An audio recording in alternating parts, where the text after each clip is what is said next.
ಅವತ್ತಿಗೆ ನಾನು ಏನ್ ಮಾತಾಡಿದೆ, ಸಾಕಷ್ಟು ಮಾಧ್ಯಮದಲ್ಲೂ ಅದ್ರ ಬಗ್ಗೆ ಚರ್ಚೆ ಆಯ್ತು, ಮಾತಾಡ್ಬೇಕಿತ್ತು, ಮಾತಾಡಬಾರ್ದಿತ್ತು. ಕರೆಕ್ಟ್ ಸರ್, ನಾನು ಯಾರಿಗೂ ಪ್ರವೋಕ್ ಮಾಡಕ್ಕಲ್ಲ. ಇವತ್ತಿಗೆ ನಾನು ಮಾತಾಡಿದ್ ಕರೆಕ್ಟ್ ಅನ್ಸುತ್ತಾ ನಿಮ್ಗೆ? ಇವತ್ತು ಇಡೀ ಇಂಡಸ್ಟ್ರಿ ನಾನು ಮಾತಾಡಿದಕ್ಕೆ ಅರ್ಥ ಇತ್ತು ಅನ್ಸುತ್ತಾ? ನಾನು ಹೇಳಿದೆ ಒಂದ್ ಇದೇ ಸ್ಟಾರ್ಟ್ ಆಗ್ತಾ ಇದೆ, ಒಂದ್ ಎದ್ದು ಹೇಳ್ತಾ ಇದೆ ಯುದ್ಧ ಅಂತಂದೆ. ಏನ್ ತಪ್ಪು ಹೇಳಿದೆ? ಇದು ಪೈರಸಿ ಮಾಡಿದ್ರೆ ನನ್ನ ಸಿನಿಮಾ ವಿರುದ್ಧ ಒಂದು ಯುದ್ಧ ಘೋಷಿಸಿದ್ರೆ ಕೆಲವರು. ಪೈರಸಿ ಹೆಸರಲ್ಲಿ ಒಂದು ಯುದ್ಧ ಘೋಷಿಸಿದ್ರು ಸರ್ ನನ್ನ ಸಿನಿಮಾದ ಮೇಲೆ.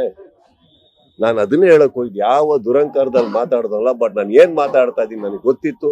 ಆಯ್ತು, ನಿಮ್ಗಳು ಮುಂದೆ ಕುತ್ಕೊಂಡು ಮಾತಾಡ್ಬೇಕು, ಅದಕ್ಕೆ ವಿವರಣೆ ಕೊಡ್ಬೇಕಿತ್ತು. ಮಾಧ್ಯಮದವ್ರ ಸ್ನೇಹಿತರು ನೀವು ಕೇಳಿದ್ರಿ ಅಂತ ಉತ್ತರ ಕೊಟ್ಟೆ, ಇನ್ ಯಾರಿಗೂ ಉತ್ತರ ಕೊಡಕ್ ರೆಡಿ ಇರಲಿಲ್ಲ ನಾನು. ಕಾಣ್ತಾ ಈಗ ನಾನೇನ್ ಹೇಳಿದೆ ಅವತ್ತು ಸ್ಟೇಜ್ ಮೇಲೆ, 25ಕ್ಕೆ ನನ್ನ ಬಿಡುಗಡೆ ಆಗುತ್ತೆ ಅಂದ್ರೆ ಅವತ್ತೇ ಪ್ರಾರಂಭ ಆಗುತ್ತೆ ನೋಡಿ ಅಂತ ಹೇಳಿದ್ದಾರೆ. ಇದೇ ತರ ಹೇಳಿದ್ವಿ, ನೋಡಿದ್ರಲ್ಲ.